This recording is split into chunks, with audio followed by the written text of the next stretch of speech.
All right. So we are now live. What's going on, people? This is the second live stream of the day. And today I got a very special treat and guest for you, one of the ascending masters, my brother, my good friend, soul fam, Oren Harris is here to join us. What's popping, though? What's up, sir? Glad to be here. Thank you for having me. I'm excited. Great to have you here, man. And for those of you who don't know O, aside from being my bro, he is a flow master. He's very much embodied in love, in light, in freedom, and has taught me a lot about leadership as we've of self leadership as we've gone on our journey together, about love, about relationships. So I'm super excited to have you on here, bro, and I'm excited to jam on our topic today, Mm, which is how to move from guilt to freedom, or from guilt to love, right? yeah. So I'll kick it off by this. Recently, I was inspired by a video made by Bashar, who's one of my favorite teachers. If you guys don't know Bashar, make sure you YouTube him. He is phenomenal. And Bashar put out a video on guilt that was just so next level and amazing that we wanted to jam on it and talk about it. And essentially, what he said, I'm paraphrasing, is that the reason why people have guilt is because they feel like they need to have the guilt in order to keep themselves in check. And that if they don't have that guilt, then they might go and run amok and do bad things. But what he was reminding us of was the very fact that you feel the guilt to begin with means that you have nothing to be guilty about, because feeling the wait, no, sorry, I messed that part up. The very fact that you feel the guilt means that you're a good that at your core you do believe you're a good person, because someone who isn't a good person wouldn't actually feel guilty. For example, a sociopath doesn't feel guilty about the things that they do. All right. And so he was sharing how just the fact that you feel the guilt is your way of knowing that the good person inside of you is being activated, being like, hey, I want to continue to be a good person. And so just having the intention to continue to be a good person is enough to not need to hold on to the guilt. 100%. It reminded me of like as an example, if a child is in their innocence and in their joy and they're, running around the house in the living room, just playing, expressing that joy, expressing that love. And then they, bump into the coffee table and knock over the African vase that was $10,000, right? And it cracks. And then the parent comes in, upset and is like, go to your room, and they get punished, they get corrected or whatever. They said, whatever. And then now there becomes, and let's just say they get punished, right? Yeah.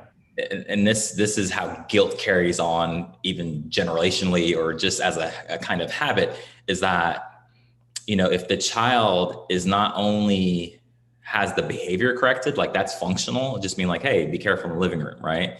But then there is a sense of feeling of withdrawal of love.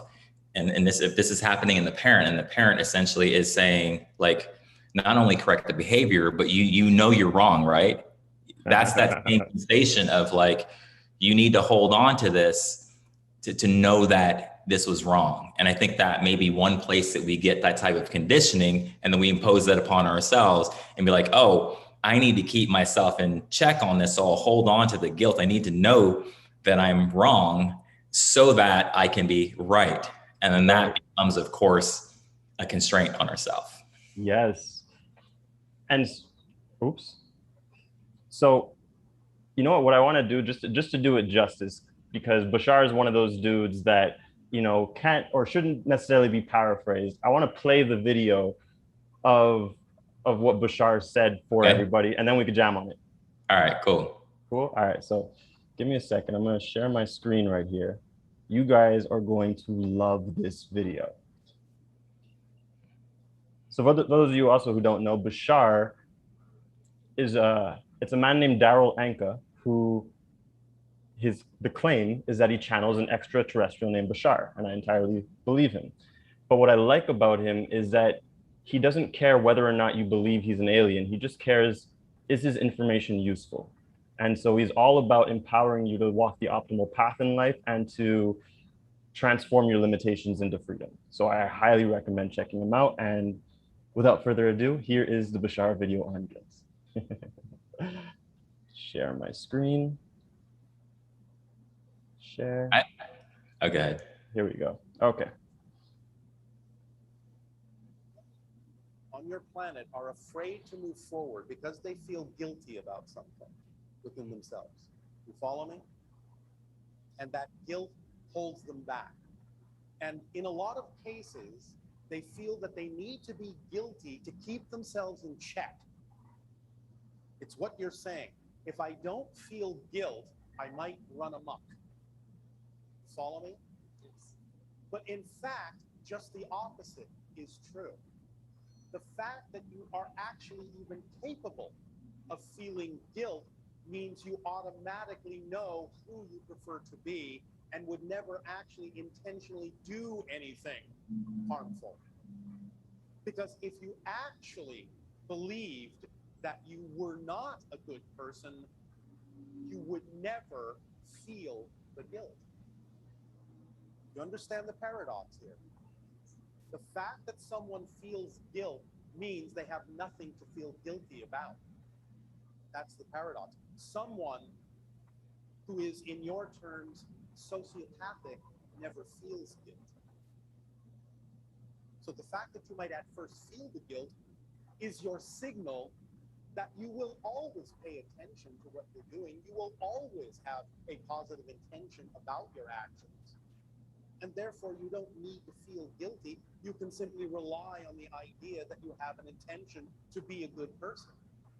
That's enough.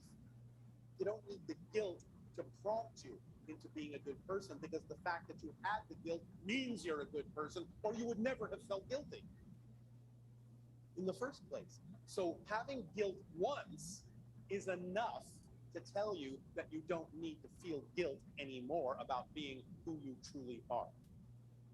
Is this making sense to all of you? All right. Bashar dropping the bars. Bro, tell me what you think about that video. I think it's awesome. It's right on point. I concur with every bit of it. And yeah, like I said, I think part of where this originates is if we experienced, in the correction of our behavior, if we experienced our parent or whoever authority disconnected from love temporarily, and then they're expressing, if we internalize that and connect that to our behavior, then there's this association now of losing love. Right. And so then you stop unconsciously, you stop wanting to do the thing that actually is you or that brings you joy, because you fear you might lose love. Right. There's an inaccurate conclusion. That's why I said on a practical level, it might look like, hey, this is my house. You live here. Don't run around in the living room. Be careful. That's functional, right? That can keep things flowing. But what's not true, and this is part of how to heal guilt or any version of being able to dissolve guilt, it only reveals the truth of your innocence, the truth that you're a good person, the truth in your heart. And so in the example of the kid running around the house, there was no ill intent. And so there's nothing to warrant like, my worth has shifted. The love that's present is gone in connection with me being myself.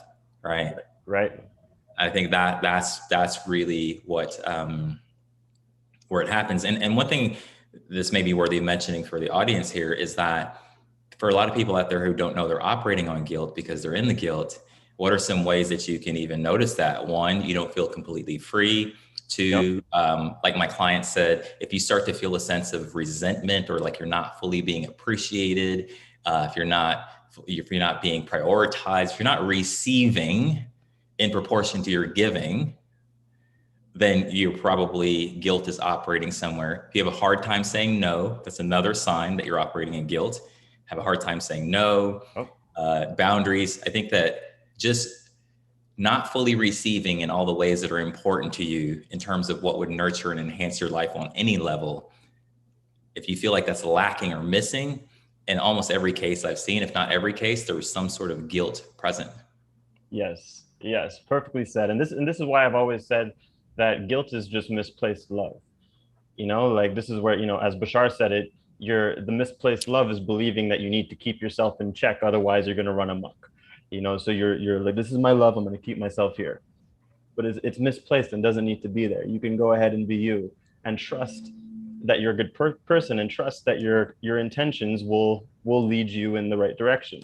Totally. And in relationships, this is also what's kind of manifest codependency, where we feel love and care towards our partner or whoever we're in relationship with, and we want to give that love to the best of our ability. But if there's guilt present and a misassociation with when we're in our innocence and our heart's truth and in integrity, and then we seem to cause pain, or the person thinks we don't love them.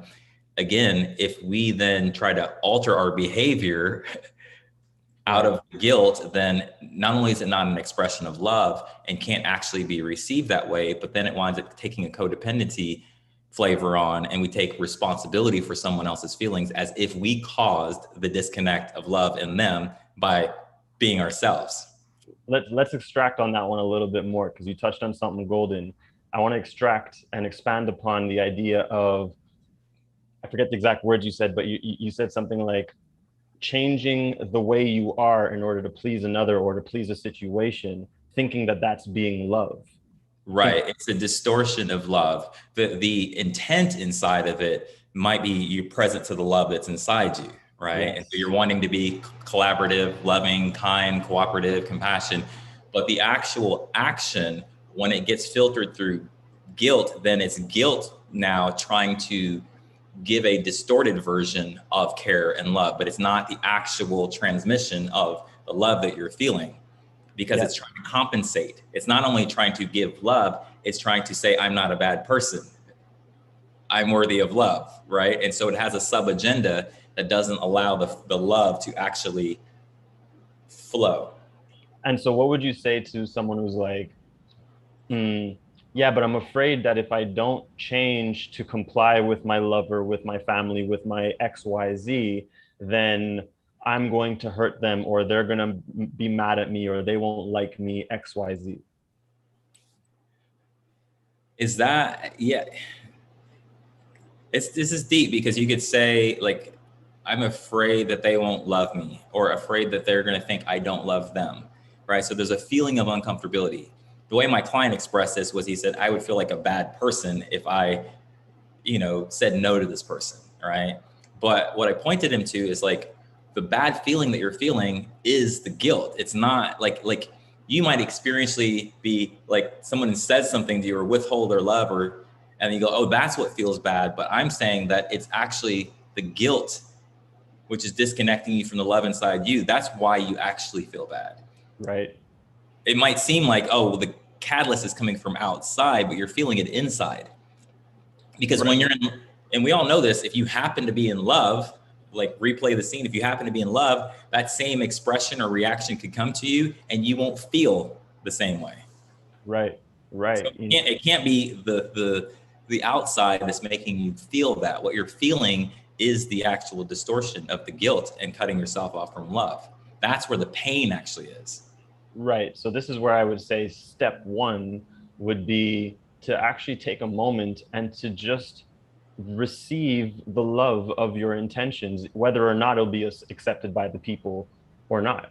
Because the moment that you can actually just receive your love, the love of your intentions, and you're doing, your purest and best, then you're empowered, and you won't so much care about the reactions of the others, or they won't phase you in the same way. Exactly. And the thing that we make the big fuss about is that it's phasing us, not the action.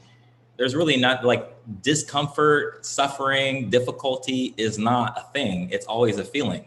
That's what we care about when we say this is hard. It's the feeling. It's not the thing. Yes. And that's why if we feel differently, then that's all we actually care about. Yes. Yes, and yeah, so this is key, because essentially you're liberating yourself from the fear of other people's reactions by receiving the love of your purity and intentions. Yeah. I give it my first really poignant example of this was like 10 years ago. Somebody texted me and I text them something back. They were reaching out, asking something, I don't know, but whatever I text them, they misunderstood my heart and my intention. Hmm. They perceived it as me not caring about them. And so they had a defensive reaction. And in that moment, innocently, I was going to text them back, pick up the phone and text them back, and like, oh no, no, no, I didn't. That's not what I meant. But I could literally feel the vibration of guilt inside me. I could feel that that would be me judging myself that I'm not a good person. But I was like, but wait a minute, I know what I meant. I know who I am. I know my truth. And so it was a massive breakthrough moment for me Mm. because the practical, like, what did I do was when I realized that I was like, if I do this loving action from this frequency of judging myself because I'm actually feeling guilt and feeling like they think I'm a bad person, then I'm literally judging myself and perpetuating the fear and the guilt in me and in them. And so the action was to go to use my will power and say, I'm not going to pick up the phone. And just saying I'm not going to respond, it immediately, this is good, it's kind of breaking it down to a process. It immediately took the feeling and amplified it even more, the uncomfortability. I was feeling Mm. it already, but I felt it more because now my focus was not on trying to, Yep. avoid the feeling of uncomfortability, but it was masked as love. And that's the thing I really want to slow down and say. I thought by responding, going, oh no, I didn't mean that, or that's not what I meant, or here's what I meant, or here's what's true. Right. I literally thought that that was the highest expression of love. But because I tuned in and felt, I was like, oh, I get it now. And so the feeling immediately amplified, and I was already starting to transform. And so again, just to highlight here, what was it that allowed you to recognize that it was not actually the highest expression of love? Great question. Because when I went to pick up the phone, I just noticed my energy did not feel expanded. Like the truth that I felt, I was like, oh, I'm about to express the truth. That should feel empowering, expansive. I should feel some excitement around it, but I didn't. I felt contracted. I'm like, why am I feeling contracted around something that feels expansive? Right. So true love makes you feel expanded and liberated and not contracted and Not reactive contracted. or Right, concerned. right. And so once I saw that, then I'm like, oh, I'm trying to prove to them. This is supposed to be an expression of love to them. Like, oh no, let me tell you how much I care. I love you. Let me clear the air. Right. I'm like, oh, but part of the energy is me trying to prove that I'm a good person. But I'm like, but wait a minute, I know I'm a good person. Right. So if I reach out my energy to try to prove I'm a good person and call that love, I'm not loving myself and I'm not embodying what I know.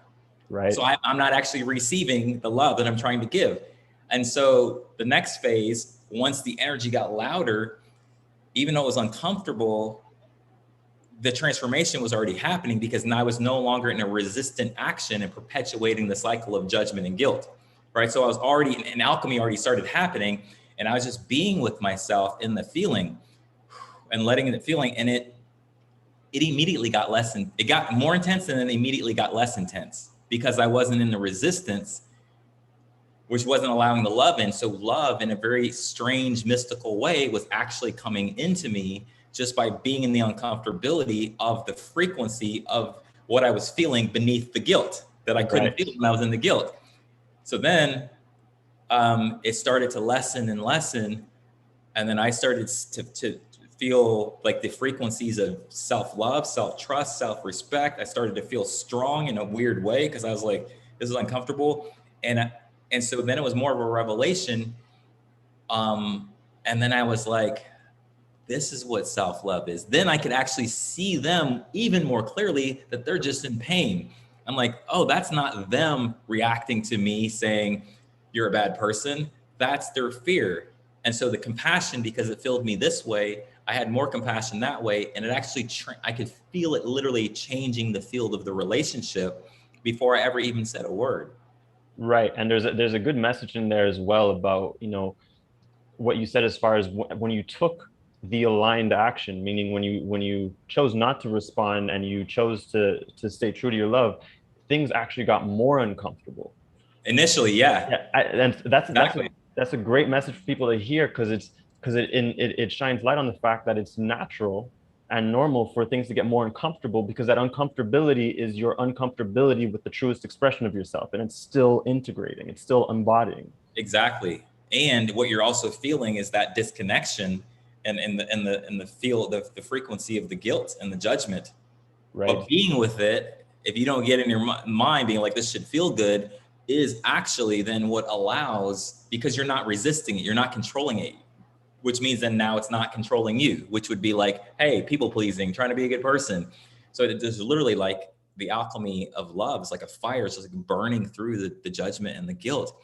And then the things that came out of that were more of a surprise to me, because it's not like I was doing that so that I could be more empowered. I just recognized that.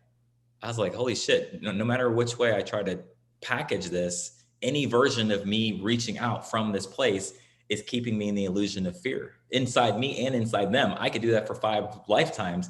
And I'm going to still, I realize that this is the leading edge. This is everything right now. Will change my entire life. And I'm willing to die into, and the death part was just the feeling. And then like this strength came in, this self-respect, this self-love, this energy of compassion towards me and towards them. And I was like, oh, this is what self-love is. And I trusted myself more. I know I was more trustworthy. It changed my whole life. right. That was, I'm so glad I remembered that, because it's more of a process to just go. Yes, It went from here to here to here to here. And so that transmuted the feeling of guilt, which allowed me to receive what I already knew in my heart. But there was a disconnect for me embodying my knowing. What I knew in my heart was I didn't mean anything. Like I was in integrity. I'm a good person, which means I'm worthy of love. And so I gave myself and received the love of myself instead of trying to express the love from a place of saying, hey, I'm loving and I'm worthy of love. Let me demonstrate that to you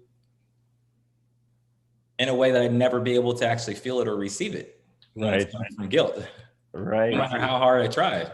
So good, so good. Such a good message, and what came to me also is, around the uncomfortability, is that, the uncomfortability is also caused that once you realize what the step in the name of love is, and love is another word for oneness, any awareness you still have inside of you of where you're split between two decisions, or between what you just did, you're going to feel the uncomfortability, because you're in the realization of the oneness, but still aware of where there's a split.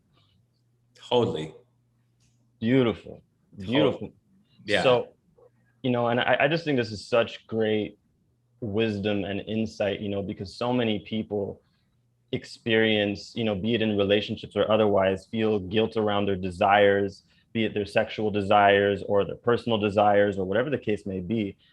But if you could truly embody this, the wisdom that was shared in this video, not only will it liberate you from that guilt, but you'll give yourself the permission to explore all your desires without resistance. Explore meaning, be open to them, to look at them, Right. without any resistance, and more easily choose the highest one that you actually prefer, which may not be, um, a lower desire, so to speak. So in other words, to make that more clear, you might be a guy who's in a relationship, who has all kinds of sexual desires for other women, and you feel guilty about that. But when you dissolve the guilt through these processes, not only will you be okay with your sexual desires for other women and feel just open to experiencing them, but you're also now open to feeling higher. You're also open to greater desires, such as that of your purpose, where you might go like, oh yeah, the desires of women are great, but I really want my purpose. And now you have the freedom to choose it, because you're not weighed down by the frequency of guilt. Totally. And this is where, loving your desires and even loving what might be a distortion, like giving yourself the freedom to really, truly explore your desire in the absence of judgment, it purifies your desire. And I think that's where you're saying sometimes our desires get projected Yes. into things, but that's also can happen as a result of guilt, whereas if we are able to have an exploration without judgment, just like, try something on, look at something without judgment, then it actually clarifies more who we are and what's more true for us and what it is that we actually desire. Absolutely. And And the thing I say, and conversely, if you don't do that and you have judgment or guilt around your desires, around your sexual energy, and then you try to control it, then you can't actually fully receive what it is that you desire anyway. So controlling is like a survival mechanism that might temporarily keep you feeling safe or keep you like you're maintaining the peace, but it really perpetuates a lack of peace within inside you and a lack of knowing who you are and a lack of even being able to even receive what your desires are. And so, even though controlling yourself might be coming from love, it's still a distortion of love. So we can't fully receive it anyway, Yeah, absolutely. Because when you're in judgment or guilt, as you mentioned, you're in a form of resistance. And when you're in a form of resistance, this is why they say what you resist persists.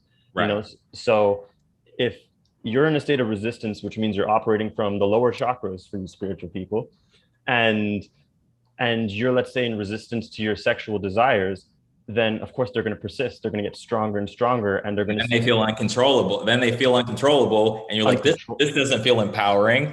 I feel uncontrollable. It feels like freedom's in that direction. It'll run amok. Exactly. As Bashar said. But the second you are able to release the guilt and the resistance from it, you'll still enjoy those desires. You'll still enjoy the experience of those desires, but they won't control you, and you'll have access to greater desires because now you have access to your full system, right, your higher chakras. Which the greater desire is what's going to more fulfill you anyway. Exactly.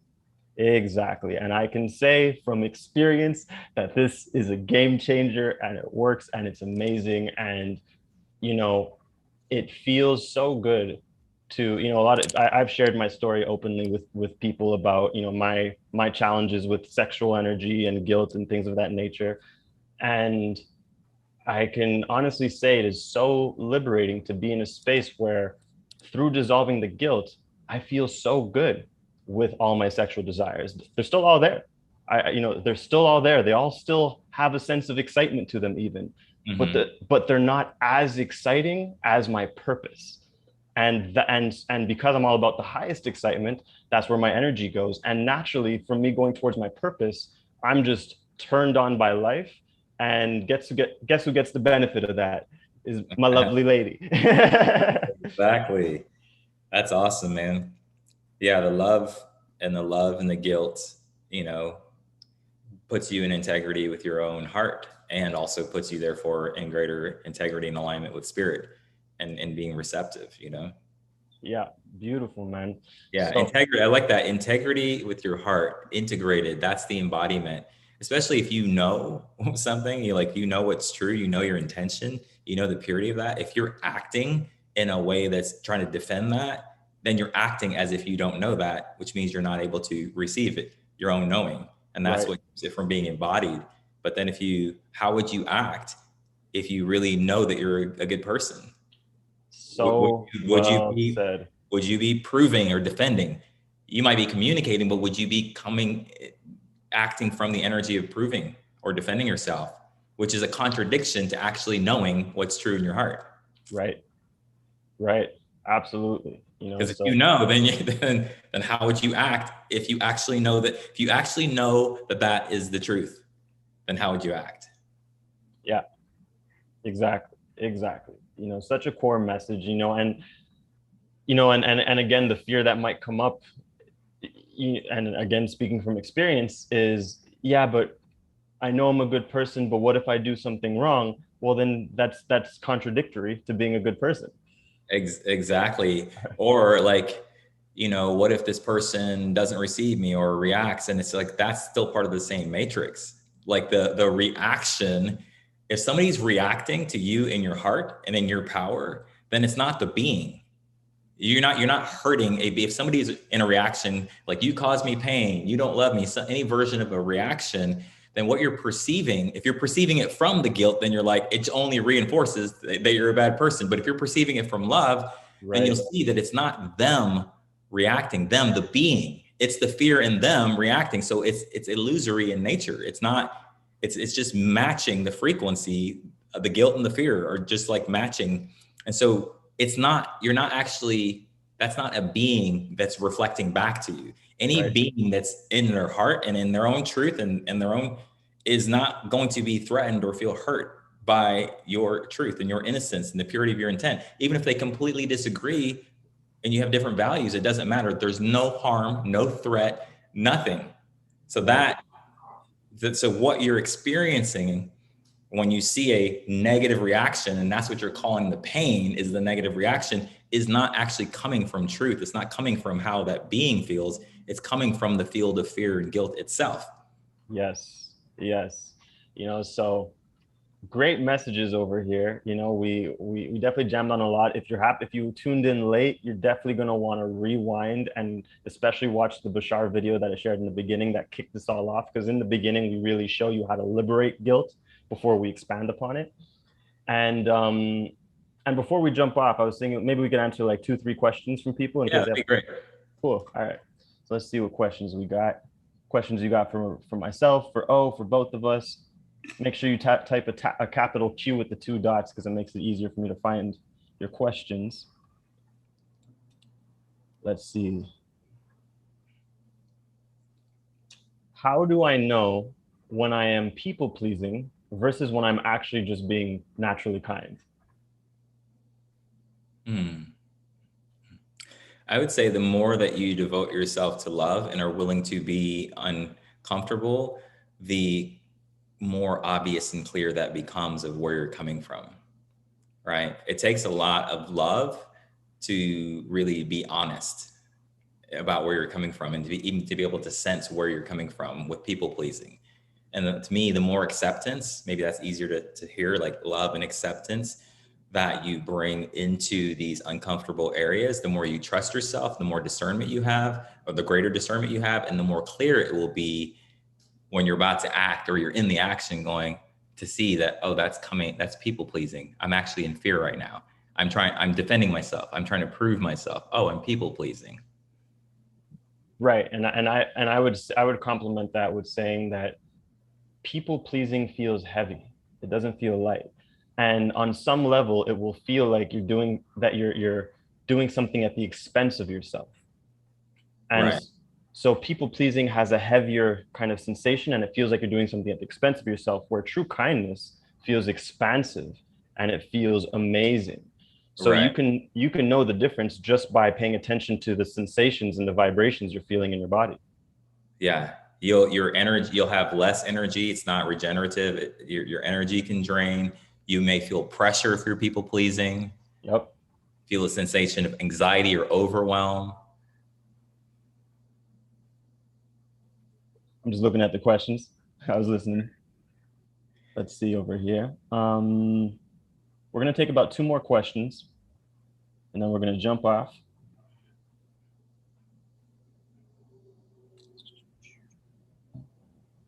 Lots of love over here. We're getting lots of love on the stream. Awesome. Where exactly in your body do you find guilt? What is the best way to release it completely? So as far as how to release it completely, you're going to want to go back and watch the beginning of the video because we go extensively into that. And where in your body you feel guilt? I mean, I guess it could be different for each person. Yeah, it's different places. Like it probably registers in a lot of places. Like it's easy to see. The most kind of tangible registering of guilt in your body is in your thoughts, right? In your head, because you'll be hearing things in your mind or saying things like, you know, like I feel bad, or I shouldn't have done that, or I don't want to hurt this person, or like that's physical manifestation. But I think it shows up in your mind, in your emotional body. It depends. Right. Exactly. I agree with that. Here's a good question. How do you stay in the love frequency when you sense others are trying to bring you back to the guilt? When people are in ego, I feel they want me to meet them there, and then I feel guilt. So how do you stay in the love frequency when you sense others are trying to bring you back to the guilt? By loving them, right? But that starts by loving yourself and being loving yourself enough to be in your truth, because if you are, then you're anchored in the love frequency. And then if someone's trying to bring you or guilt you or guilt bomb you or whatever, when you're actually present inside of yourself, inside of your own innocence and truth in your heart, then you'll see something different. You won't see someone who's trying to get you into guilt. You see someone who's hurt. You'll see someone, and then you can be compassionate. That effort for them to try to bring you into guilt only has as much power as you are not in love in yourself and honoring your own truth. But when you're anchored in your own truth and honoring that, even if you're uncomfortable, then it takes the power away from the guilt attempt, because the guilt attempt can only parlay itself with your own self-judgment, which is coming from your own guilt. You see what I'm saying? And so it's still to go within, you know, and when you go within, you're also seeing them differently and treating them differently. So even the thought or kind of the storyline or the narrative of, man, this person is really trying to guilt me, you can just let that dissolve, even, because that's just a surface appearance, and it's not something to defend against. Look at the deeper truth of what is actually happening in someone's heart when they're trying to guilt you, and then relate to them on that level. So well said. I love that. And, you know, I'll complement that by saying that it's also by recognizing that it's okay that they're having that reaction. You know, well, that's the energy of compassion. That's what I'm saying. If you're seeing that they're hurting, then that's the same energy of like, it's okay. Like I can see, because you'll see their innocence. You'll be like, oh, this person's hurting, but that's the energy of compassion. And that also makes it okay, rather than emphasizing it like, wow, they're really trying. It's like, that doesn't deserve much attention because it doesn't really have any power. It's not what's actually happening. Absolutely. You know, so by letting yourself be okay that that's their reaction and not trying to control their reaction or their response, and you're like, okay, that's how they're reacting, that has nothing to do with me. I could still choose to feel love, and like O said, love them for where they're at. Then you have no reason to go back into the guilt, because you're also accepting their response rather than needing them to not try and guilt you. You're just being like, you know, which is what I meant by saying you're loving them. Accepting their response is a form of loving them. And I've actually seen, this doesn't really come into my field much, but I've seen people try to like come in with the energy of guilt, and I have no defense to it. I just have compassion and love. And I've literally watched that be transformed in my presence before, to where like they'll shift right in front of my eyes sometimes. Yes. And drop the pursuit of trying to guilt and come into intimacy and truth, and just be really, you know, led back into love. But that's happening through loving myself enough to be able to love them and see them, and just, like you said, be okay with, and not be trying to defend. Because if you're trying to defend, the part of you that would try to defend them putting guilt on you is the part of you that's in guilt, and the part of you that's judging yourself. So that's why you would even need to defend in the first place. Otherwise, so it's okay. I like that simplicity of that. It's okay. Yeah, it's okay. The person's hurting. That person's hurting. That's what's actually happening.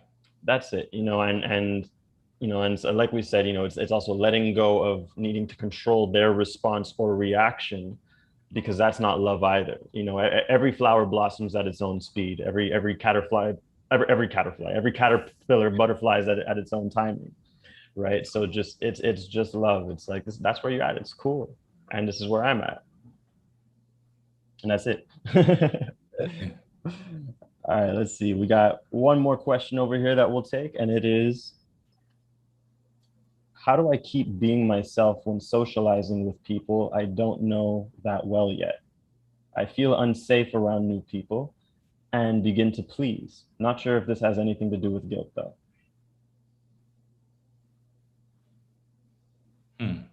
So how do I keep being myself when socializing with people I don't know that well yet? Well, on my end, I would just say it comes down to it's a choice, right? It comes down to a choice of, do you want to choose and be yourself and face those fears and insecurities you might have around being that, Or do you want to cave to them and choose to please because that might seem more comfortable to you? But at the end of the day, it's a choice of what do you prefer. Do you prefer to be your highest expression, your truest expression, so that you can meet those that actually resonate with the real you?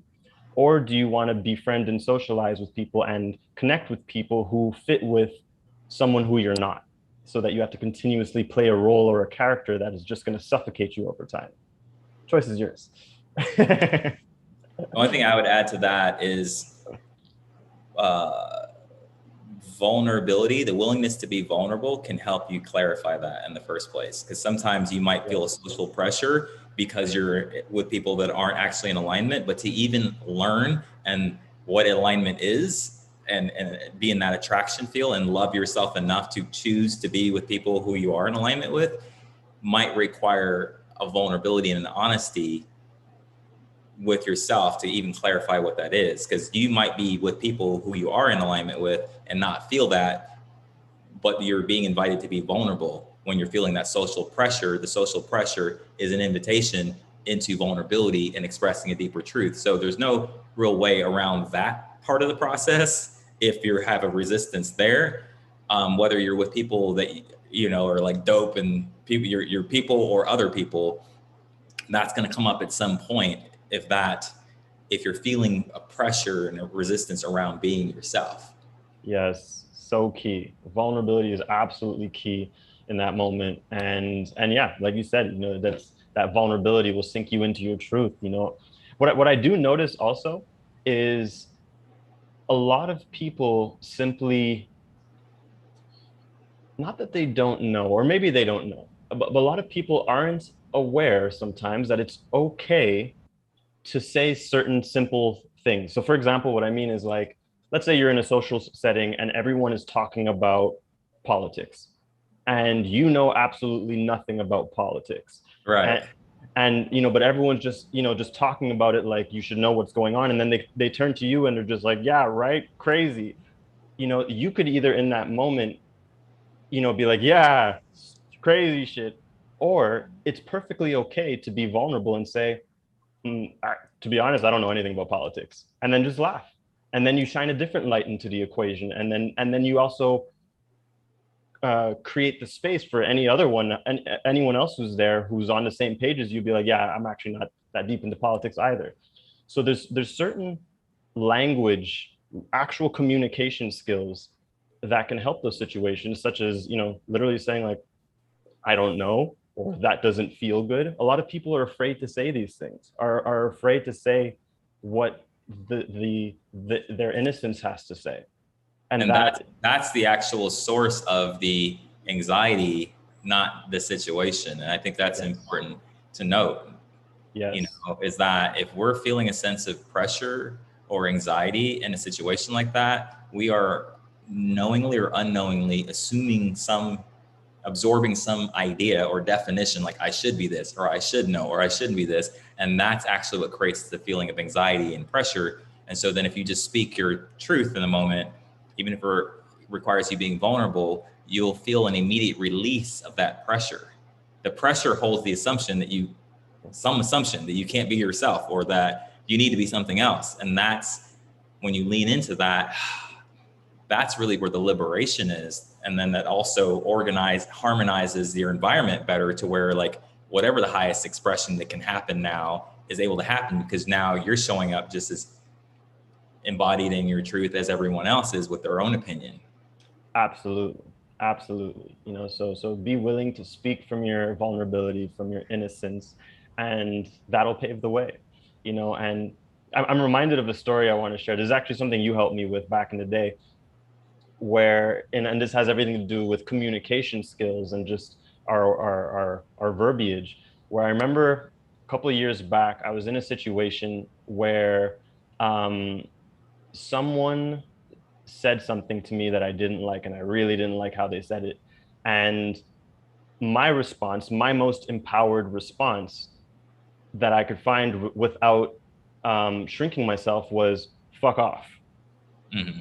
And I said it, and I felt good about it, because that was the highest vibration I was able to reach for. And I remember I told you about this, And this is back when we were mentoring together. Mm-hmm. And I remember I told you about this, and you're like, that's great. And there's a way to say that without causing more separation. There's a way to say that with more love. And what you simply suggested was saying something like, well, what if you just said, that doesn't feel good to me? And I remember it was just such, it it literally blew my mind, because I never thought of just saying, that doesn't feel good. That doesn't feel good to me. You know, because now I'm still being open-hearted. I'm still standing my ground, but Right. I'm not creating separation. So, you know, I Yeah. wanted to shine light on that, because it was just such a great example, and it perfectly exemplifies the kind of communication skills that we can develop to help ourselves in situations like that, and to continue to be ourselves. Totally. That's a great example, because it's like you said, I like how you said the highest thing you had access to in the moment was fuck off. So in that sense, it's like that becomes a kind of, there is some love there, right? Because you're allowing yourself to receive your truth.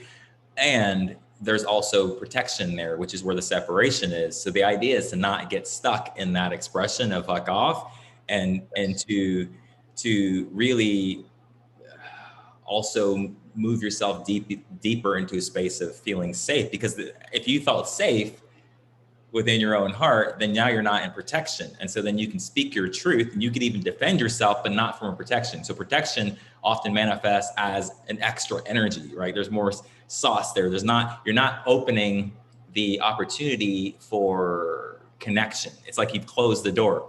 Right. In the Bruce Lee movie, I mean, I kind of ruined the scene, but the Birth of a Dragon was about Bruce Lee before he became Bruce Lee. And this Shaolin master basically found out about Bruce Lee and how he was teaching people just to kick ass. And, this was before when Bruce Lee was really cocky. And so the master comes up to him, and Bruce Lee's like, so you mean to tell me, if somebody comes up to you on the street and they're going to kick your ass, you're going to try to hit them with some compassion? Like what? And he basically said something like, I would offer them the opportunity to meet me in a deeper truth. And he said, and if that didn't work, if that's necessary, I'd kick their ass. He said, but then I'd kick their ass, but still then be like, keep the door open to be like, okay, like you still offer them the love. Powerful. That's Yeah, it was such a dope powerful. scene. I Yeah. love that. Super powerful. My brother, super great messages in here today. I feel like we not only covered a lot of ground in helping people transcend their guilt into love, we just touched on so many other wisdom gems that I'm sure people will appreciate. So, bro, thank you for being on here, first of all. And please let the people know where they could find more of O. Oren at Oren Harris on Instagram. Also on Facebook. My website is orenharris.com. That's ORENHARRIS.com. And I got a ton of amazing content that I'll be launching on YouTube soon. So if you want to pre-subscribe to my channel, there's not a lot of new stuff on there yet right now, but I've got a bunch of awesome stuff that I'm going to be launching on there. Yes, Yeah. amazing. And O is also one of the ascending masters that we're going to be featuring in the mystery school. So if you're not in the mystery school yet, you're going to want to get in on that by going to the website livingmagic.life. But in the meantime, in between time, O, is there any final messages that you want to leave us with? Yeah, I'll leave you with this, that whatever resonated in this share, just know that the sincerity of your prayer and your desire to release guilt into more love is heard. Don't make guilt complex, and receive and allow just the power of your intention and the power of this field of love that we share here together to do some of that dissolving for you.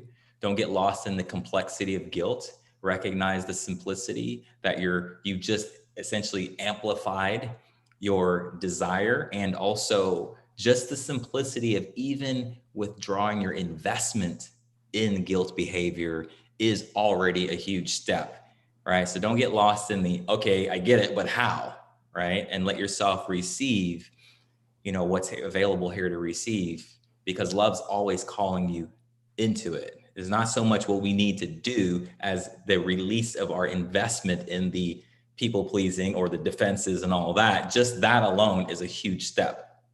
And this is why we intrinsically say falling in love, because we're letting go of holding on to people Nice. pleasing, to XYZ, and you're literally falling in love. Nice. Awesome. Thanks, bro. Yeah, man. All right, people. So that's our message for you guys today. I hope you enjoyed it. Oh, again, thank you so much for being here. I always love Pleasure. jamming with you and sharing Yeah. the space with you, and looking forward to Likewise. creating more with you, bro. Yes. All right. Peace. Awesome. Peace, people.